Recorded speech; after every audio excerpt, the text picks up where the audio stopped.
Every brand wants to charge more because it's the easiest thing to do to make more money. And there's nothing wrong with wanting to make more money, but I think our job is we're the defense line. We're there to say, okay, you want to charge more, you need to deliver more. Because prior to there being a vocal media, brands would really just try to charge whatever they want. We're there to say, if you want to do it, you need to justify it. We act as a system of checks and balances. I truly believe that. Greetings and welcome to this week's aBlogtoWatch Weekly. There are four of us here. There is the lovely David. How are you, lovely David? Lovely. Just recovering from the flu. So it's been better, but, I'm getting there, so can't complain too much. There is a lovely Ariel. Ariel, are you full of loveliness? Oh, yeah. I'm feeling the love. I'm not having to recover from anything. I'm just feeling the watch love flowing through me. Recovering from watch love. Overcoming watch addiction on a regular basis. You know what we haven't heard about? We heard about watch addicts, but no watch rehab yet. Watch Rehab. Yeah. Well, I mean, the next man that is on this call, on this podcast, some of you will be familiar with from his artistic presence at Inquisitive Pheasants. Some of you may even be familiar from a little podcast called The Wind Up Merchants, Mr. Will Charlesworth. Will, would you describe yourself as just coming out of Watch Rehab? Hello, Rick. Yes, and I think you should shoulder some of the blame for getting me addicted further into watches. Yes. Yeah. Does you coming on the show this morning mean that you lose your 18-month sobriety watch chip? Yes, it does. I'm going to have to go back to the other meetings, and I will. And I'm an addict. I've been watching. Is it too much of Watch Watchaholics Pro. Anonymous? Is that what it's going to be called? I think so. Yes, just scratching my wrist the whole time, going, I can put another watch on. Going to WA. You should wear like a paper watch that doesn't actually tell the time. Really to help you get over it. You're not complete cold turkey, a little bit, but not really the real thing. Not enough to get you high. If it's digital, does it count as kind of halfway house? I don't know. We'll test at the meetings and see if it makes people crazy or not. So those little buttons in the G-Shock that you just can't quite get into. Why do my fingers not fit the slots? Good stuff. Well, thank you for joining us, Will. Lots to chat about this morning, so let's make a start.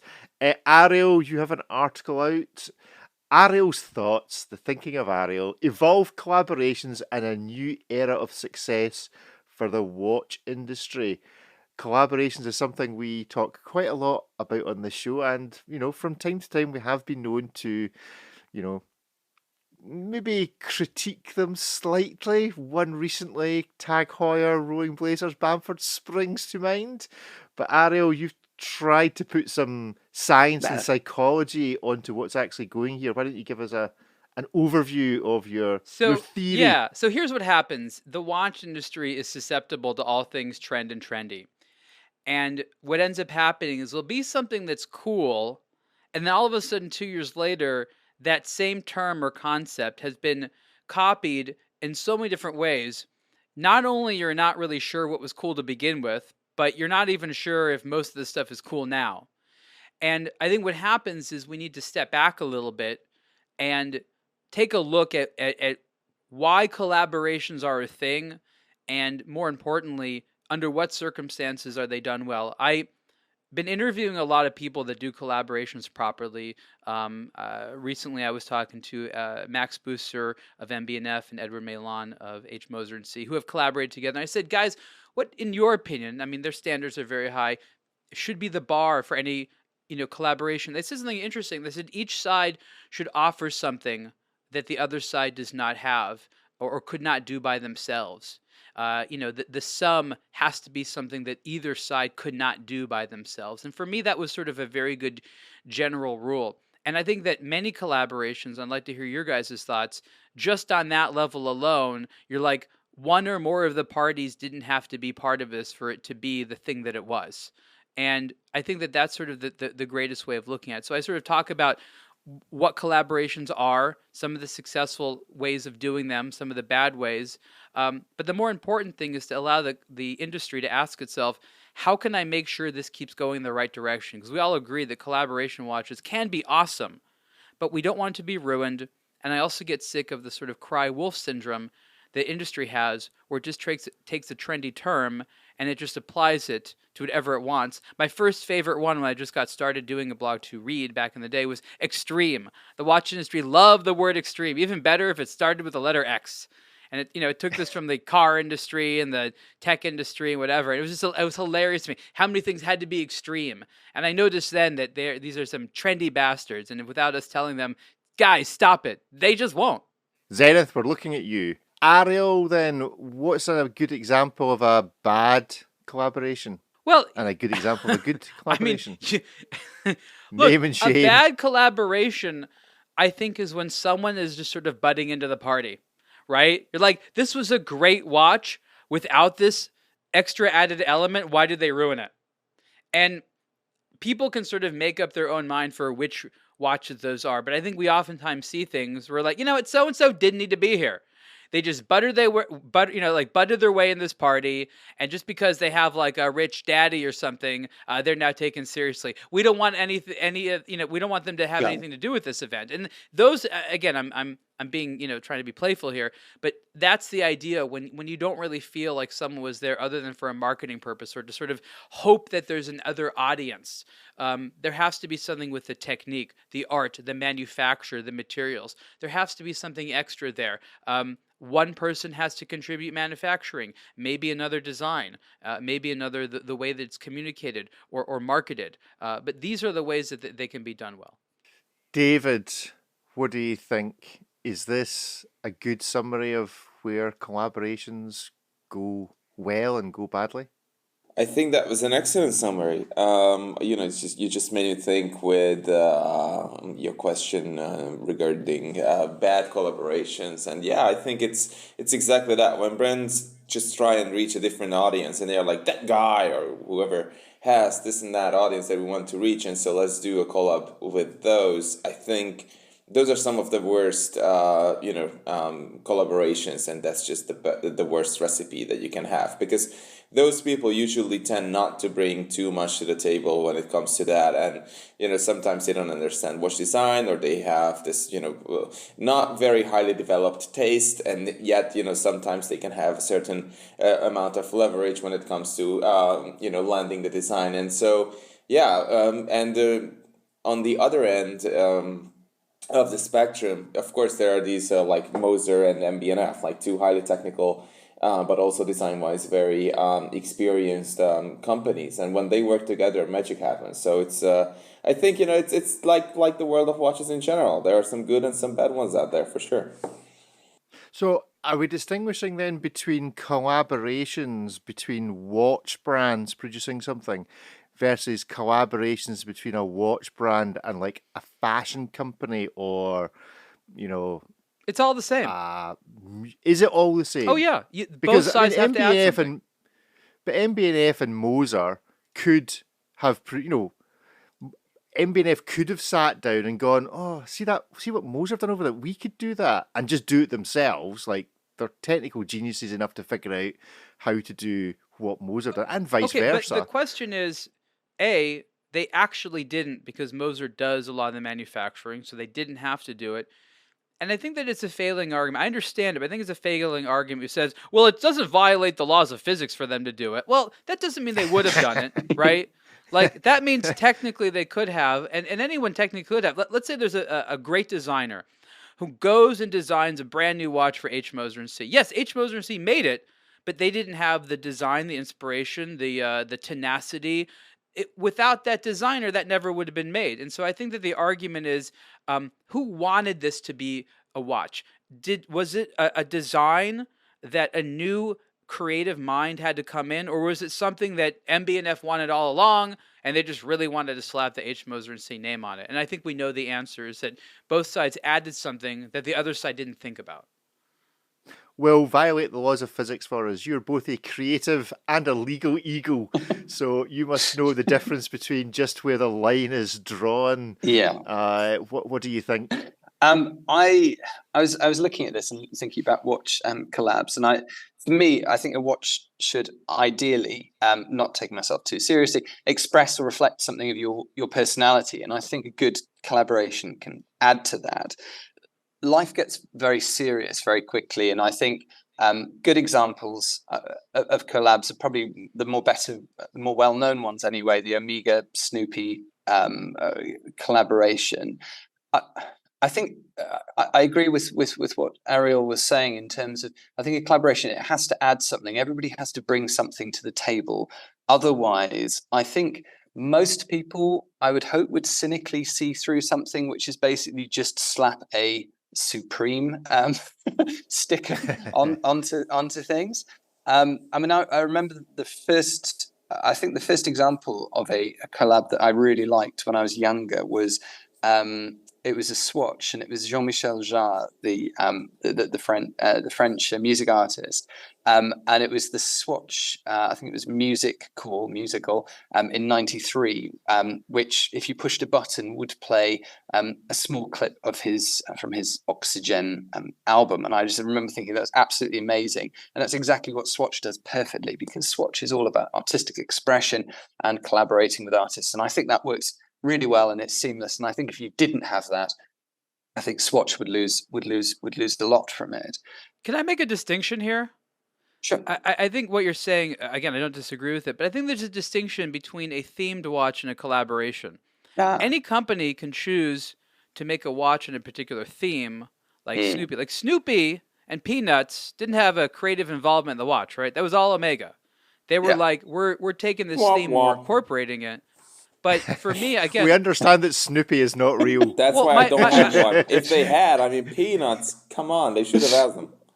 Well, I understand. I'm trying to make the pedantic point to suggest that collaboration involves a degree of teamwork as opposed to a theme. And don't get me wrong, you can have the same conversation about themed watches, the good, the bad, and the ugly, but I think we need to define collaboration specifically as two companies that don't normally do things together, two individuals that don't normally do things together, decided to collaborate on something that would normally just one of them would have done, or that wouldn't have happened without them doing it together. And maybe you guys disagree, but I think that these are two separate topics.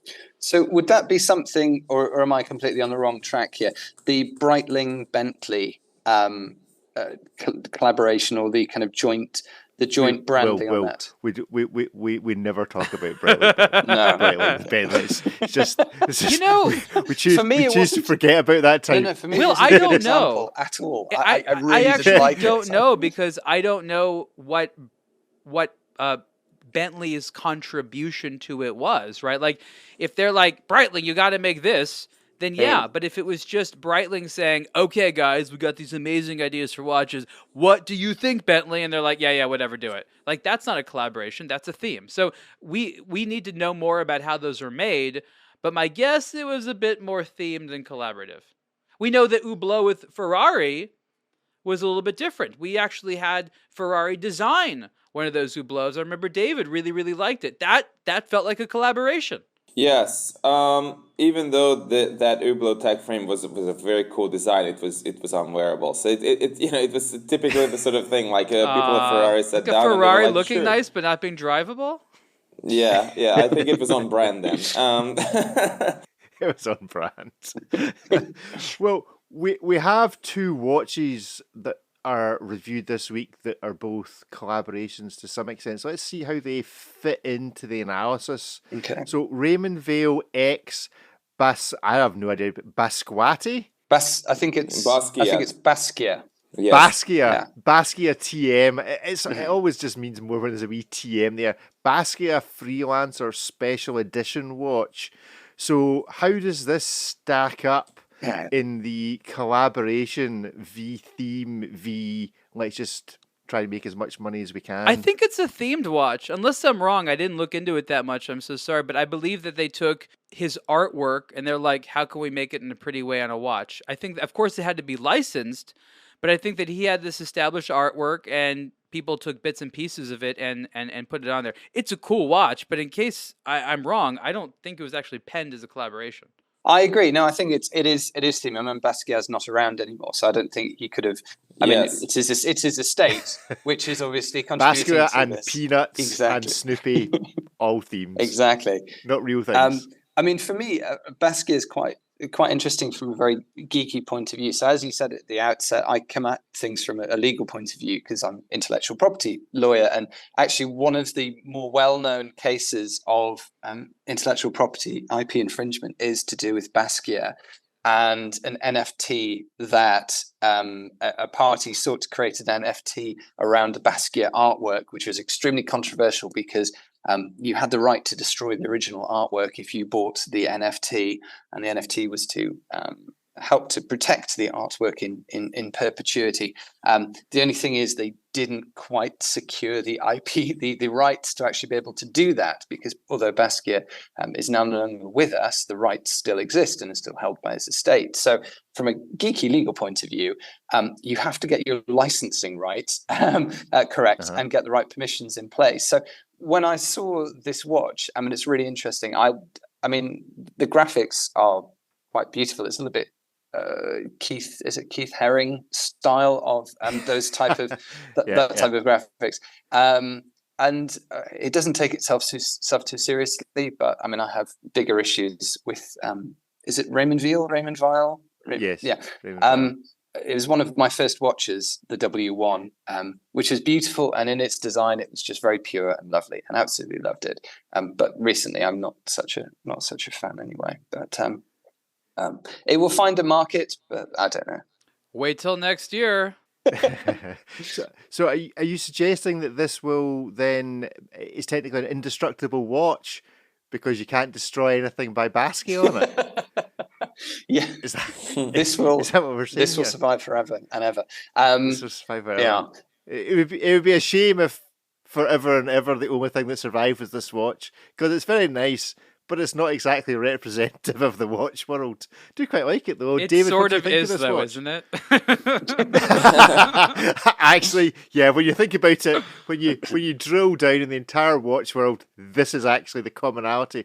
It's like when we spoke a few weeks ago about if we were just to run all the Seikos through an AI generator, could we just generate the single Seiko so they wouldn't have to stop releasing them all the time? It turns out when you do that, you get this watch as the honed down content of the world's watch industry.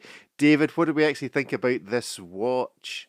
Well, before I got to that, I just have to drop this recommendation. There's this amazing YouTube channel called Great Art Explained, and there's an episode on Jean-Michel Basquiat, and it's like 15 minutes, 16 minutes or something like that, so not too long, and it's one of the best channels out there if you're interested in art or just getting started or something like that. So it's an absolutely fantastic channel, and that's where I first saw Basquiat's art or something like that. And to be honest, this watch stands out to me because I really like it when there are bespoke parts on a watch as opposed to just slapping like new colors or a logo or something like that on. It's the bezel with all these like recessed areas colored in different ways, the crown, the pushers, the dial, the subdials, all of these parts.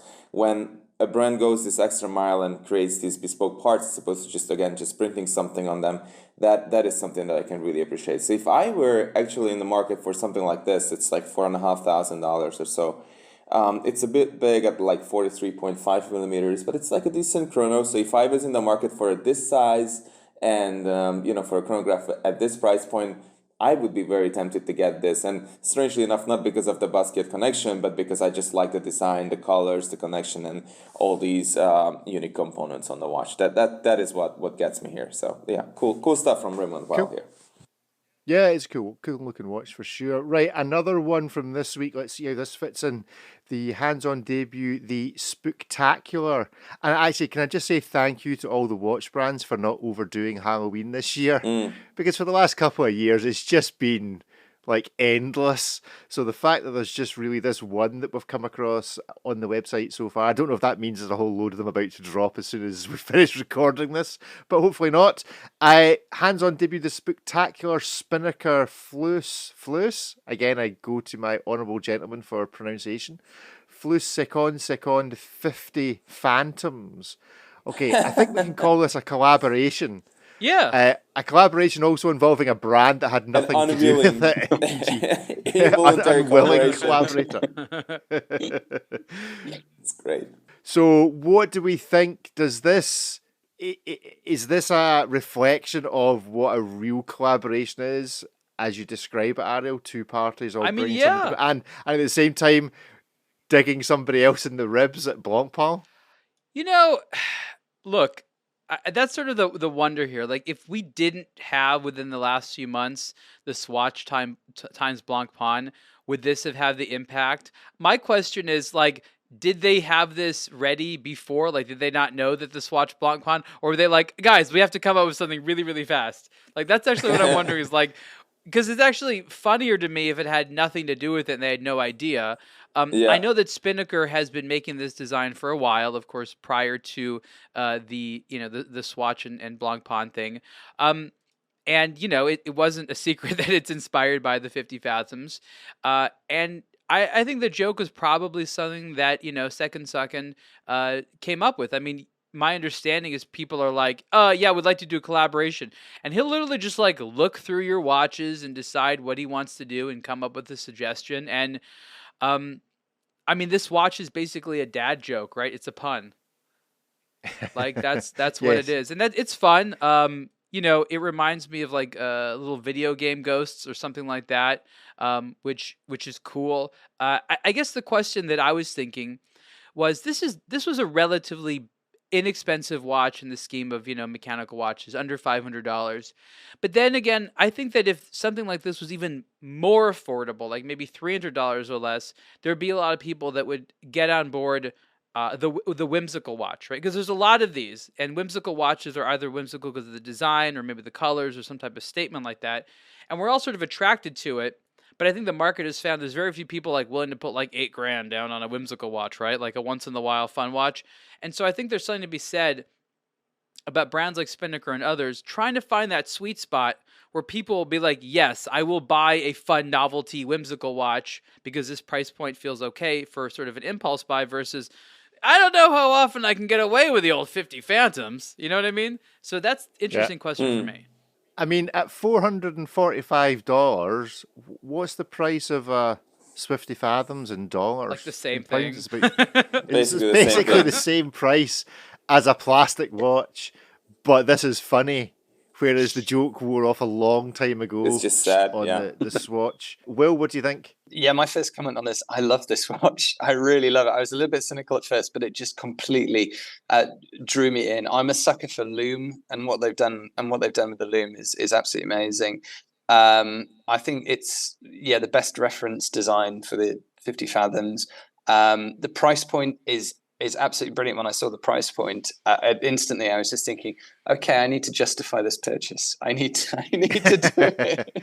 But this is the thing, if you're going to like a Red Bar or a watch meetup in London, Yeah. you could just not drink for the evening and instead buy this watch, because you'd probably end up spending the same amount of money in getting a cab into the town, having whatever, getting a cab. It's probably 400 quid's worth just doing that. Yeah, exactly. Well, yeah, my weekly grocery shopping. If I cut back on a few things, I'm sure. I can't tell if you like get the this watch or you just hate the cost of living. I'm unclear there. David, does this float your boat? Absolutely. When I first saw 50 Phantoms, I loved it. I think it's just such a good move. Yeah, hands down. Love it. It's the no feet thing that I love the most. The no feet's just like they were doing well. They were doing well. 50 Phantoms, I the didn't even Loom, see all the that. rest of it. And then I'm betting that at the last minute they were going to we put the water. Oh, wait a minute, we could just put no feet on it. That's So, hysterical. I it's- might have to get one it's- of these. Well, why don't we get a collective one and we could just like move it around? Yeah, that's actually a good idea. Good stuff. Does anybody know why there's only 670 of them? I was trying to work out if there was a joke in there somewhere. Yeah, isn't that like but how they're many making feet a fathoms is or something like that? Or am I making this up? No, well, I googled that as to whether 50 fathoms, 50 fathoms. is 67 meters. No, it's 91 meters. Hold on. Yeah, it's not. I No, did but how all the much is conversion. one? Okay. Is it in inches or Who something? knows? some weirdo. So Seconde, if you're listening, can somebody tell us why there's 670 pieces? No, Maybe it's just that's what they had left, and it was a quick turnaround. That's what was in stock. maybe 50 fathoms is 670 no feet, or I don't know. It's like, Yeah, it's a new unit of measurement, but I don't think there's anybody in the comments has figured it out. I'll just have a quick scroll down in case some genius in the comment section, which is always worth a read at a blog to watch. No, nobody's come up with it in the comment section either, from what I can see.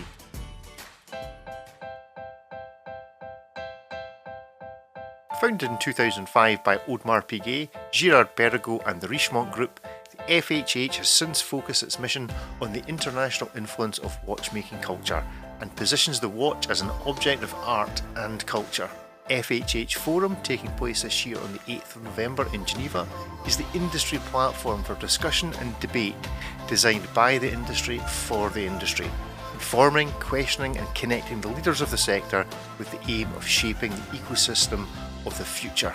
This year's forum is entitled Horology, Futurology, grasping the complexities of a fast-changing consumer reality, as well as presentations from leaders in their fields which will lean towards aspirational topics such as reporting on geopolitics, economic, social and ecological trends within the industry.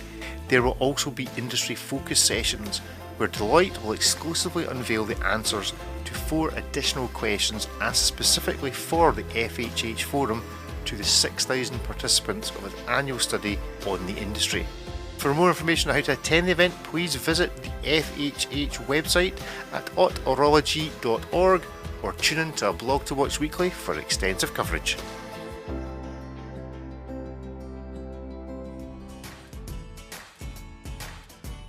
New release this week, the Lange Söhne Zeitwerk Minute Repeater Honeygold watch, because what the Zeitwerk needed was just a change of case material.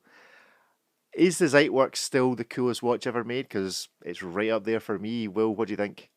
The design is beautiful, and who doesn't love a minute repeater? My first serious watch was a minute repeater. A minute repeater. Now, is that how loaded you are? In my living gilded in your castles? No. The minute repeater was the Breitling Aerospace Titanium, which had repetition minutes on, as it called itself. And you push the crown in, and it obviously it chimes out what the time is. And I mean, it was amazing, but I didn't appreciate it at the time exactly the place in horological history that a minute repeater has. And seeing this, it's just done so beautifully. The clean design, and obviously the Honeygold as well. I mean, what's not to like? So for me, it's a winner. Ariel, can you find us something not to like? I mean, no, it's a great watch. The Zeitwerk is fantastic. I mean, what I like about Lange Söhne is they're one of the few brands right now that likes to be like, hey, we don't care. Yeah, like I know sales and the economy's down, but you know what? We don't care. We know you all wanted new watches this year. We don't care. You still like this, don't you? And you like Honeygold. We don't care. Buy it. I mean, that's basically Lange Söhne at this point. And they have, I remember when I first started, they were not known at all. And they were the first brand that internet hype made popular for the company, right? Like it happened with a lot of later brands. We're thinking like FP Journe and stuff like that. But Lange Söhne was the first where the internet made it popular. No one knew how cool it was. They could not sell that many. It was super niche. And then the internet quickly said, it's like, hey guys, this is a thing. Go straight to the top. And it was the first real beneficiary of that. And they've basically been riding that. I think what's interesting is that they haven't had to increase their production numbers. So that popularity has basically been maintained. We all know they still make a stunning product. And because they haven't tried to fundamentally make too much more money, they've had that discipline. They've been able to maintain it. They're a success story. I think there's something to learn from that. And how does that fit in with the rest of Richemont? Because the Richemont terribly. Owned. They have to fend off like the Richemont people all the time. Like, leave us alone. Let us do our thing. You know, them being the sort of odd brand out in Germany, it gives them actually some advantages. I mean, literally, they could be like, yeah, that meeting's in French. Yeah, we're not going to go to that. That's a legitimate, argument that they have, and that's protected them a little bit. So I hope that they, maintain that sort of resilient independence as much as possible. David, are there any flaws in this watch? He's gonna say it's too thick. It's too thick for sure. I had one of these on. I think it was the decimal repeater, and it was just one of the best things ever. I remember I was at the Concorso d'Eleganza in where was it? Lake Como, and the hotel staff was just running around, and they were having this really loud conversation, and I had this, at the time, like $400,000 watch on my wrist, and the Zeitwerk works in an incredibly accurate way. So you watch the sweeping seconds just approach the end of the minute, and when it gets there, the hour, if you're at the end of the hour disc, the minute disc, all jump exactly at the same time, and one of the hammers just makes this like perfect chime right at that same time. And I was watching I had my phone out because I was taking this video for our audience to see, and I remember just going to the just making this shushing sound for the staff there in the hotel, and I felt like some sort of old money douche, just taking a video of his $400,000 watch, waiting for this barely audible chime just on the shores of Lake Como. For this to happen, and it did, and the video is and the audio is just crisp and perfect, and I still remember that moment and the way and the refinement with which this watch operates, and frankly, having handled goodness knows how many 400,000 or 500,000 or whatever minute repeaters, Ariel and I, we've had our fair share of these. Very few approach the level of refinement. Sure, they all make this chiming sound and they are fun, but the timing is not exactly right, or the sound is not right, or something is you feel that they are barely operational. By contrast, the Zeitwerk is just super on point in the way that it works, and that is because they've perfected this jumping indication for the Zeitwerk, and then they build a minute repeater on top of it. So honestly, this is one of the best watches out there ever. So this is a decimal minute repeater rather than I don't know what the alternative is, because it's not analog. No, it's quarter. Well, it's just a quarter. So just a quarter hour minute. And don't forget, people, that it's very easy to confuse. There's an hour striker and the minute repeater version of the Zeitwerk. So there's two different chiming Zeitwerks, not just one. Yeah. Now, what I want to know is there anyone in the world that has both and that has got confused and been late for something because they've started their minute repeater and forgotten that it's a decimal minute repeater rather than a quarter hour minute repeater, and has therefore been late for something? I'm just more amused that you wanted this to have happened. You wanted this strange circumstance to unravel. I want someone to have been late for their private jet to their private island because in the middle of the night, the watch they were wearing in bed was a quarter hour minute repeater rather than a decimal one, and they thought they were wearing a decimal and so missed the plane. So your Halloween horror story is the wrong repeater? The wrong minute repeater. Seconde, we need your comedic input into this. Just randomize the chimes. Just pull a slider and then like the start crazy chiming hours. at random, or the chime should be like jingles of like commercials of like fast food when we grew up. We need a Frank Miller crazy hours minute repeater. It should never chime the time. It should just be some random funny song. I don't sure what. Well, obviously, because Jacob and Co can do their wee piano thing, so maybe that's where we need to go. Next. New release: the Omega Seamaster Planet Ocean Dark Grey Watch with a titanium movement and a GMT. Okay, before we get on to what I think is the most obvious issue with this watch, what do we actually think of the watch? I don't think it's light enough. we need less heft. Yeah, I mean, like if you're gonna go for a relatively lightweight watch, why do you do it with one of your largest watches by size? Like if Omega was really serious about ultra thin and things being lightweight, it's like we've all worn Planet Oceans and they're great. It's a beautiful design, But like these are some of the thickest watches that Omega makes. It's like, why'd you have to go with this? Like, I love the materials and things like. It's just an odd way to experiment with ultra lightness, and the price did strike fear deep into my heart. Yes, fear. Yeah, I think that's. I was afraid. I was like, is... you know what? You know what said to me? The price of this watch told me very clearly, Ariel, you're not going to be able to afford this hobby in the future. Well, we'll come on to that because there's been some comments on the show from last week. But this is like $8,000 more than the Yachtmaster RLX Titanium, which is one of my favourite Rolexes. And it's basically, was it 4 times the price of a normal GMT? I mean, my favourite Planet Ocean GMT is the cookies and cream one, the black and white one. And they're about $6,000. It's nearly twice the price of a GMT Master. Well, it's just bonkers. Will, can you get over the price? I can't get over the price. The Rolex is a far better looking watch. I've got a big soft spot for Planet Oceans. And as you said, I love the size and the heft. And that's what you buy into. You've got this big brick of a watch on your wrist, and it's a diving watch, and you kind of buy into that.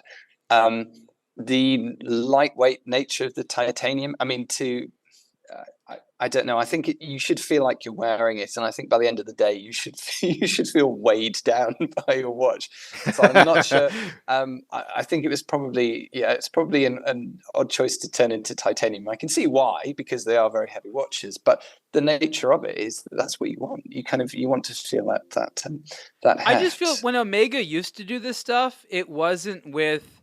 I don't even know what to compare it to in types of pricing. I mean, like, what's a company that when they do something even a little bit different, you pay like an insane premium for, like Audemars Piguet? You know what I mean? Like Porsche. Yeah, like that's what's going on. And that was not an Omega that most people know. We always know Omega for pushing the boundaries with, they come out with new models way more liberally than Rolex does. They're ready to experiment way more liberally. But we were never used to it coming with such a price premium. And this by no means is the start. But over the last 5 years, and we all remember this, Omega just decided, I'll come out with sort of a quote-unquote concept watch, but I'm going to charge a crazy amount for it. And like, I guess that's there to impress somebody. But I just wonder if that is more worth the damage that is done when all the people that have been loving this brand for so long are like, really? You're just insulting me at this point? Because I mean, it's maybe the watch is worth it, but does anybody really want to buy an Omega for those things?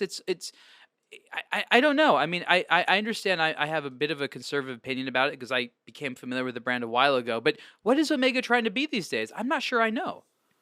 I mean, David, a $22,000 Omega. What is going on? Well, it does have a titanium movement, so I think that's kind of cool. In the sense that this is in a way, and I will flip this around, is and I know this is a big stretch, but this is Richard Mille territory in the sense that they make a super light watch that's usually hundreds of thousands of dollars. Last time Omega did something like this, it was a much more compromised watch for over 2.5 times the price, or 2 times the price, because that was $50,000, and this one is 22. So I can imagine this being very light and very comfortable. And again, the Yachtmaster from Rolex is a compromised watch as well, because the way the Rolex works with its titanium is not its strongest and finest moment to date. So, but they don't want anyone to wear it, David. Oh, the pricing says no one's supposed to make this. Let's stop pretending that titanium is a luxury material. When the Japanese do it so well at the prices they do, I can't hear about how some titanium bridges, which we know is the easiest part of the movement to make out of titanium, suddenly adds literally any price. Okay, I mean it is a shockingly bad use of funds if they can't seem to get it done for under $22,000. I mean, Christopher Ward do it well, and they're just a little company. It's not that they don't. It's just that who else makes a titanium movement for less?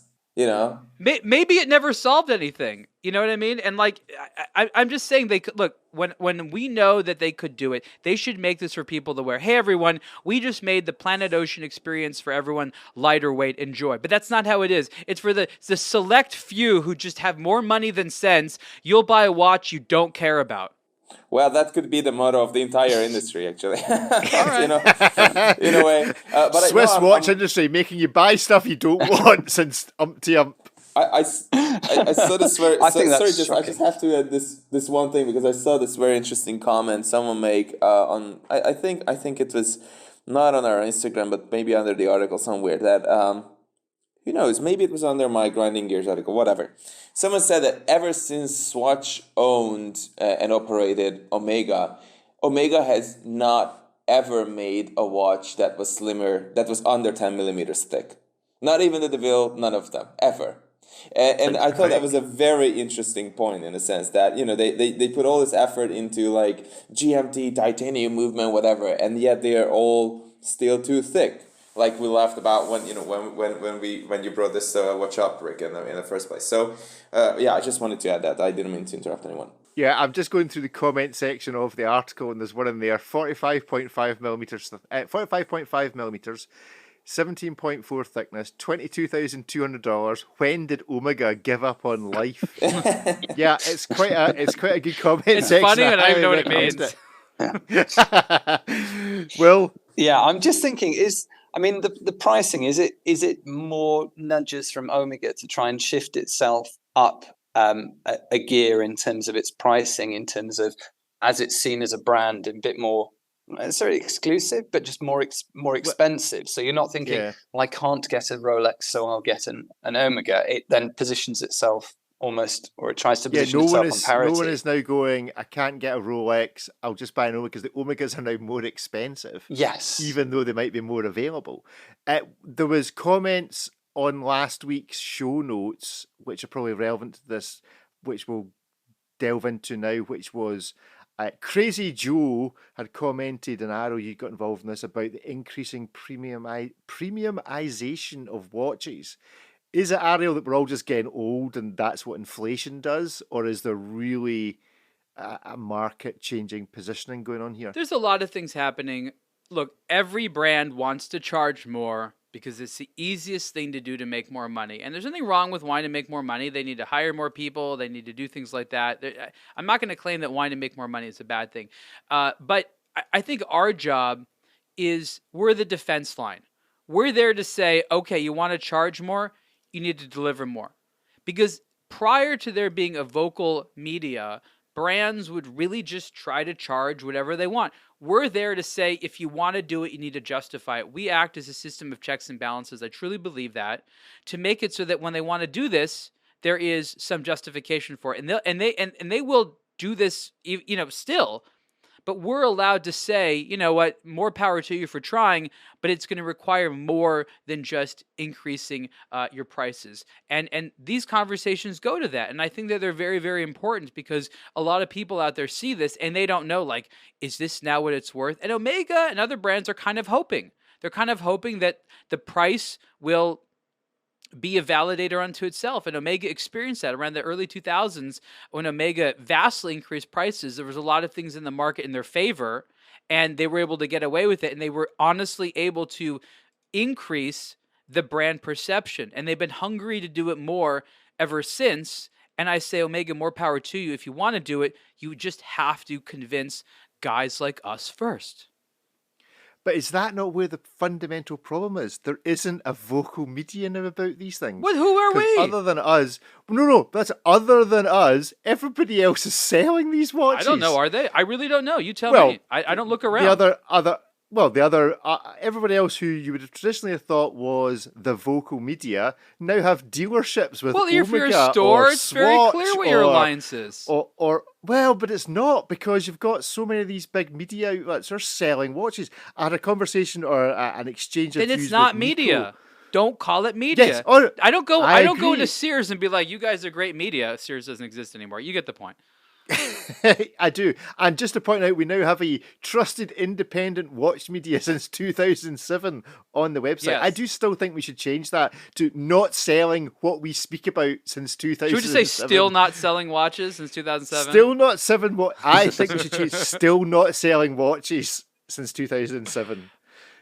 We should do the pastiche on old JCB. We have not and will never sell a watch. So anyway, there we go. Cool. David, Will, any final thoughts on this? I don't know. It kind of echoes what's happening in the car market and everywhere else. I mean, I know we've probably said that, but and probably I'm just getting a bit of a grumpy old man as well, now. Yeah, that's it. We're all just getting old and grumpy. It's Yeah. fundamentally old, grumpy, and No, can't we afford are stuff very, anymore. very well trained consumers. New consumers make all types of mistakes. The number one thing you learn to do as a consumer is to learn from someone who's been buying that same item a little bit longer than you, and you don't want to make some of the same mistakes that you could if you didn't listen to their advice. It's very, very important to provide this. It's a game of cat and mouse. They keep trying to lie. We keep trying to keep them honest, and we both enjoy watches. I agree with Ariel 100% on that. And I think that the journalism that you do, the media you produce, is really valuable, much in the same way that if I was going to spend X amount on a car, I would start going through all of the articles and I'd be reading for all of the issues and all of the problems with with them, as well as the shiny marketing glitz that's put on selling a product. I agree. Yeah, continue to push back or to hold them to account, because otherwise marketing and social media and the glitz of things online can easily take over. Will, back me up here as an attorney. There are very few punishments. Hey, this will cost you. This Will's very, very expensive, Ariel. Okay, all right. I just wanted to know if he would second the statement that there are very few punishments for lying. So in marketing, on the internet, whatnot, the actual effective pragmatic punishments for lying are almost nothing. And trust me, marketers and brands have caught on to this a long time ago.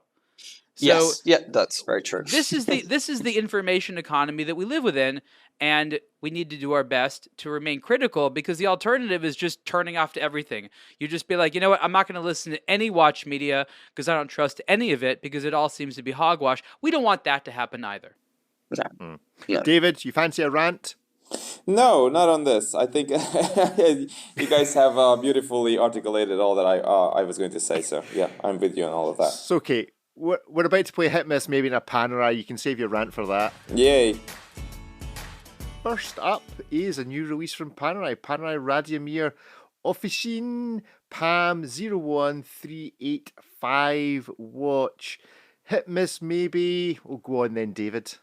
Officine, I think is the way that it goes. I'm having a bad day. I'm having a bad day in the Scottish Pronunciation Awards. I think it's an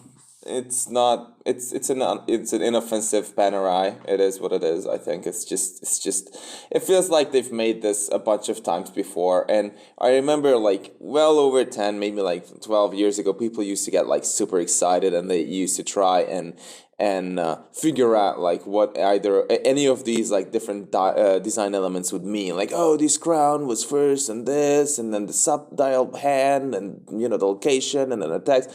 And I'm sorry to say this, but it feels like nobody cares anymore. And I remember, like there were these like heated discussions on forums and comment sections and everywhere, and people were like trying to assign some sort of an importance to these elements. And Panerai has so hysterically overdone this that I think even people like the Paneristi who used to be super into this just can't be bothered anymore. It's just basically a randomizer at this point. I feel like there's not much to be attached to emotionally here. It's just a random assortment of different, Panerai design elements. And maybe, I think I wish that Panerai had launched 1/10 of the amount of SKUs that it had done, over the last 10 years. And then we would be looking at a completely different brand. So a miss? Yes. In a way. Yes. Anyway.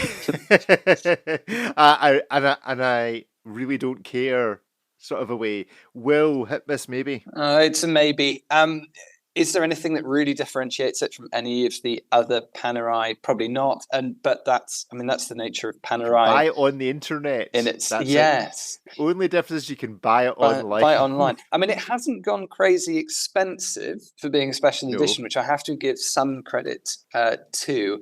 For me, there are nicer Panerais or more unique or interesting Panerais to get. So I suppose, but yeah, it's a maybe. But there's nothing bad or inoffensive about it. It's a little bit like if you'd gone into an AI program and said, design me a Panerai that looks a little bit to the past and is very inoffensive, and then it would probably come up with this Ariel, have the Panaristi given up on life? I mean, I feel like the easiest thing for me to do is just remind everyone about my April Fool's article, which was literally Good point. exactly this topic. I mean, one of the things I realized with a brand like Panerai, in addition to the fact that the charging as much as they did really didn't do them a lot of service, is they just need to have batches of watches. They need to be like, oh, and that watch you like, we're going to make another batch. The whole ruse that it's a brand new watch, I really think is the problem here, right? Because all of us agree, we're like, we've seen this watch before, and we have to wonder, like, Panerai, do you realize you've made this watch multiple times before? You may have actually done the exact same thing again, and I think they can skirt this entire problem, but just saying, we are making the same watch again, a new batch, and just pretend that all the other ones are sold out or something like that. I mean, I think that's really what they need to start doing, because they keep trying to rewrite or just write new parts of their history over and over again. And the enthusiasts, like Jose Perez, has basically already got them cornered. They can't do that anymore. Like, the only thing they can do is just be like, these are the 100 Panerai designs, and we'll make them in hopefully less expensive prices, and that will be the Panerai brand forever until someone comes and does something new. It's almost insulting now for them to be like, new watch, and we're like, really? So maybe. It's a pretty watch. It's a pretty watch. But again, read the April Fool's article. I mean, I am a Panerai wearer. It is my basic go-to daily watch. This is a maybe for me, and the reason it's a maybe is, see, if you look at the watch, does the 12 look particularly odd? It doesn't look right. It looks like it's squint on the images. It looks like the 2 is a couple of mil below where it should be. I don't know if it's just the optics of this photograph, but something doesn't look quite right about the font on this. Maybe it's maybe my eyes are. You're squint. performing a very interesting behavioral phenomenon, Rick. You know what that is? That is I want to like this. I like this watch. I need to come up with a very fast reason to convince myself I shouldn't buy it, right? Like, don't put this on your on your list of watches. Oh, wait a minute. There seems to be a rendering issue. I definitely can't consider this timepiece. Yeah, can't get this. Can't. Yeah. These kind of straps just don't suit me. That's what it is. But it's a maybe. It's a maybe because it's Panerai and I love Panerai, so I can't give it a miss. There we go. Okay, Christopher Ward, the sparkling Christopher Ward C1 Moon Phase. I think if there was a brand that was trying to up its game and move into a different territory while trying also to keep its prices sane, then it would be Christopher Ward. And this watch, to me, I've not seen it in the flesh yet, but certainly looks like it's a hit. Something a bit different. Ariel, what do we think? It's a great packaging. I've seen this stuff before. You know, this sort of we'll call it tuxedo style men's moon phase with some sparkling elements. We've seen it at much higher price points. We've seen it from the Van Cleefs of the world and things like that, and it was very nicely done there. Christopher Ward is doing sort of what it has always done, and it finds something that was, you know, more popular at a higher price point and trying to sort of do their more affordable take on it. I think that's great. I will say that one of the things that I do want in a moon phase is a thinner case. I find thick dress watches exorbitantly unelegant. I love thick sport watches. I don't like thick dress watches. And so for me, this watch would be amazing with a more refined case, thinner. So I think they're onto something here. I just think for them to get to that level to satisfy like my expectations, they really need to focus on more of a svelte package. So a maybe or a miss? It's a maybe, but I appreciate what they do, and I know that people will buy it, and I could easily suggest a watch like this. Yeah. It's interesting that the price is what it is. If Christopher Ward are sticking to their kind of 3 times cost of production, then it just shows you what you can do for, you know, spending not very much money. Well, you never did. You think a Van Cleef costs all that? It's about creating a bar and saying we're a company with the average price point of this. I mean, that's what it mostly is. Yeah, absolutely. Will, what do you think? For me, it's a miss. I think you hit the nail on the head. It's a little bit, for me, it's a bit too much of a tuxedo watch. I love classic watches and something that can be worn very smart, but also something you wear with a t-shirt and jeans. But for me, this is a little bit like the those specific pattern leather shoes that a lot of people wear with, say, a tuxedo, you can only wear them with that specific outfit, and it's a little bit too specific for me. It's a little bit too tailored for that. If it was in, I was thinking if it was in rose or yellow gold, I'm wondering whether I might think a little bit differently. But there's not enough going on for me particularly. So personally, it's a miss. I think it's a miss for me as well. It's just too expensive for what it is. It's the hands, the case, the base movement for $2,500 is. I think it's a bit much. I wouldn't spend $2,500 on this. I like Christopher Ward very much, but this is not the Christopher Ward I would get. Fair enough. Well, our final watch for today is, for Hitmas, maybe is the Alpina Extreme Automatic California Dial Watch. There does seem to be too many A's in that description, but there we go. I'm a big fan of the Alpina, and to be honest, I think this is a great watch. So for me, this is a hit. David? I'm sorely missing a California Dial watch from my collection, so yeah, it's a hit for that. The case is a bit chunky, but otherwise it's not too bad, and it's 1800. I quite like this. Yeah, it's a hit for me. Yeah. It's not an expensive watch, and you say there is just something about it. I don't know why California Dial works in the way that it does, but it's just alluring would maybe be the best description. Will, your thoughts? Yeah, I think it's a hit for me as well. I think the price point's really good. It's sporty.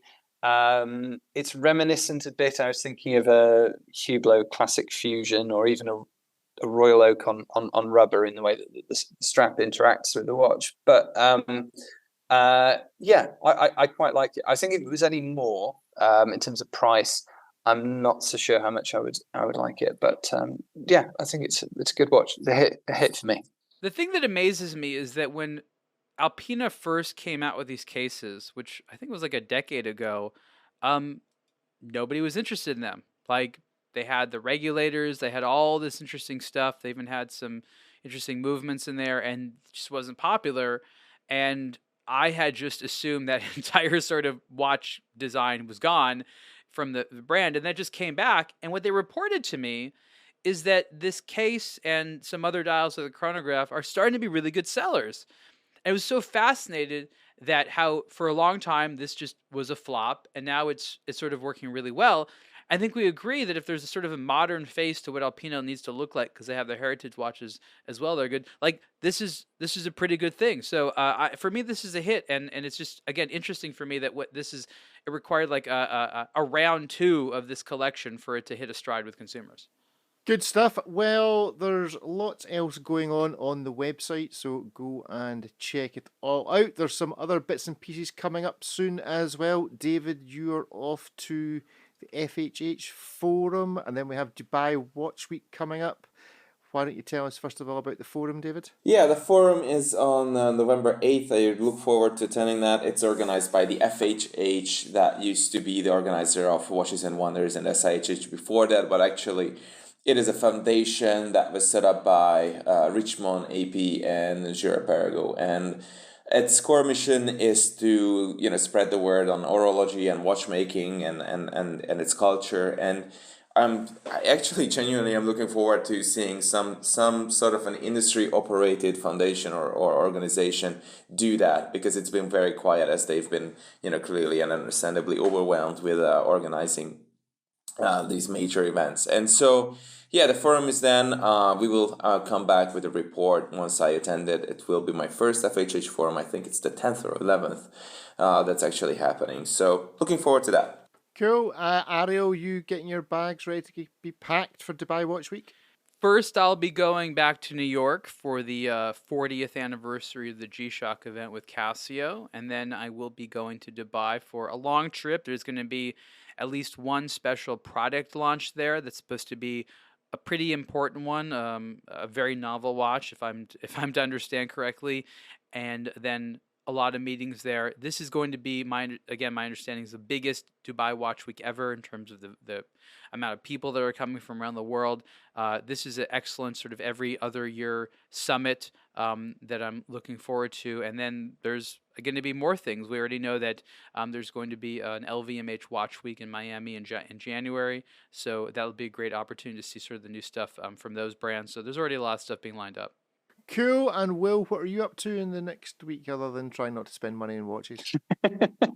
Trying to reduce my addiction to watches, basically. Get back on the wagon. Yeah, exactly.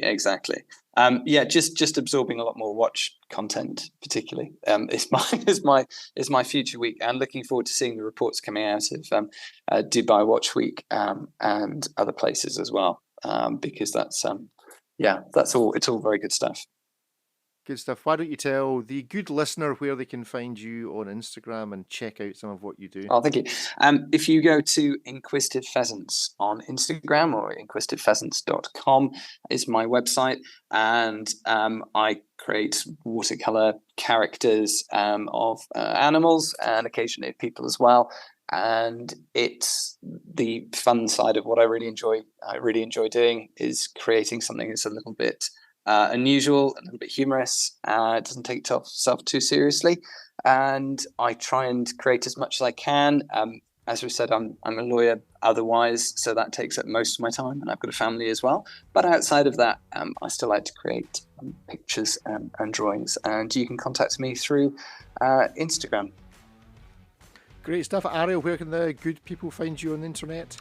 Well, you can find a lot of my articles on aBlogtoWatch.com, the Superlative podcast, of course, the aBlogtoWatch weekly podcast you're listening to, and on Instagram, I'm at Ariel2Watch. And David, are you still holding on to the underscore?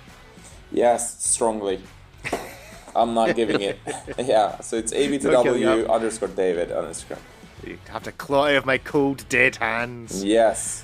There we go. And you can find me at Rick TikTok and Instagram. Thank you all very much for joining us. Do leave us a quick 5 stars and a written review after you've finished listening to this. That would be great and much appreciated. Do get in touch with the show. Podcast at aBlogtoWatch.com. If you have anything you would like to tell us, share with us, questions for us, basically just be nice and send us things. We're lonely. We're lonely watch geeks. We need company, so send us things. Speak to you again next week. Goodbye. Thanks, everyone. Thank you. Goodbye.